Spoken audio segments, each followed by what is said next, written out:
Hello, welcome to the Lab 1 of ECE 573 Advanced Embedded Logic Design. As discussed in the previous lecture, we are going to use the SDSOC tool for developing our labs. SDSOC provides a framework for developing and delivering the hardware accelerator embedded processor. So you can see that the term indicate hardware accelerated embedded processor. So you have the embedded processor which has the hardware components such as FPGA to accelerate the particular task using standard programming languages. So here we are not going to use the C for the processor, VHDL for the FPGA. We are going to use only one programming languages like C or CPP. So SDSOC includes embedded processor development flow. So whatever is needed to develop the application on the processor, compiler for the embedded processor application for the part of your algorithm which will be implemented on the embedded processor. You need a compiler to convert that C or CPP code into the corresponding assembly language code, and compiler for hardware function implemented on the programmable logic. So for the hardware function to be implemented on the FPGA, you need a compiler so that your C code gets converted into the corresponding RTL code. So everything is included in the SDSOC. This SDS++ system compiler is mainly used for generating the RTL for the component of your algorithm to be implemented on the hardware, that is FPGA, and it is accomplished this via high level synthesis, which is HLS. It also generates the software control code that implements the data transfer between the PS and PL, that is between the processor and the FPGA, and perform the synchronization between the accelerator in the hardware as well as your application which is running on the processor. So everything is taken care by this tool and the corresponding embedded compiler. SDSOC environment provides the tools as well as reports, okay, to profile the performance of your application and determine where the opportunity for acceleration are. For example, you have given algorithm, but you don't have any idea which part to be implemented on the hardware and which part to be implemented on the software. So you have the profiling tools as well as you are supported with the reports which will help you to decide which part of your algorithm is suitable for the hardware and which part is suitable for the software. So this process can also be automated.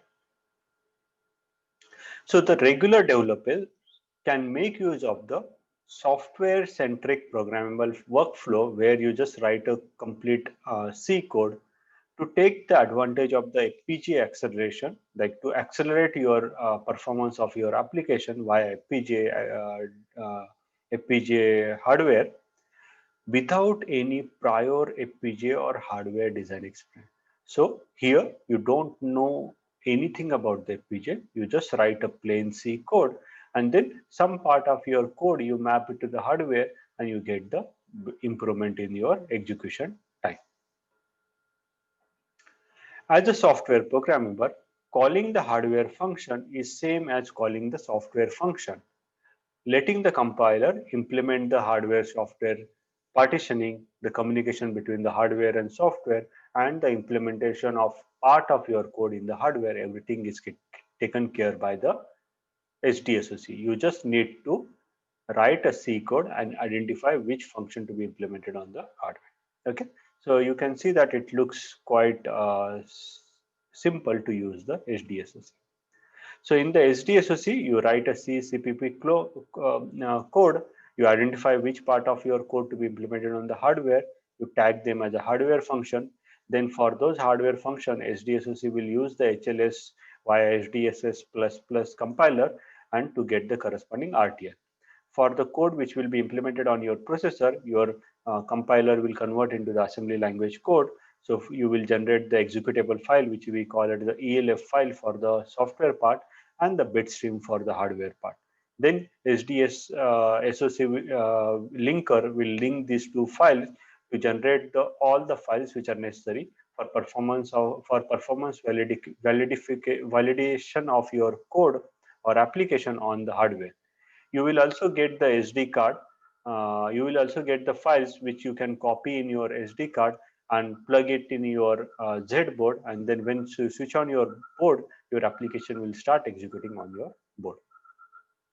So overall, the process is you start with the C uh, uh, application, which is basically running on your ARM processor or software. Then you profile the application. That means you find out which application can be moved to the hardware. So you mark the function for the hardware acceleration. Okay. In our lab, we are going to follow this one. We will emulate the design via Quick Emulator. We'll do the performance analysis. We'll improve the code, and if needed, we can do this multiple times. Okay. So this is the quick emulation flow. Once you are done with your design, once you are confirm about your design, you can map it on the hardware. So for this part, we'll be sharing the video how to do it, and in the subsequent weeks, we'll provide you the remote access to the Z-board.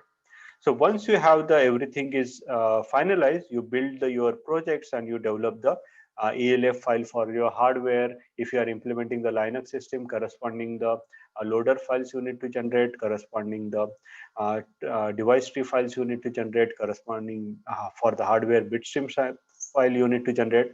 You store all those files in your SD card and then plug in your SD card, and your application will start running on the board. You can also do the further performance analysis.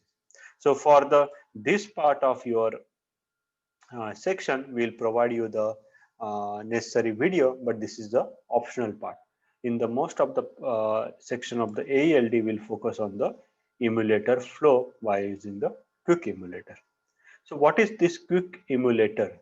So after the hardware functions you have identified via profiling, the logic can be compiled. So you can design the ELF file for the software, and the bit file for the hardware, and the entire system can be verified using the emulations tool, which is for the specific Xilinx platform, including our Z board. Okay, there are other boards are also there, but we are going to use the Z board.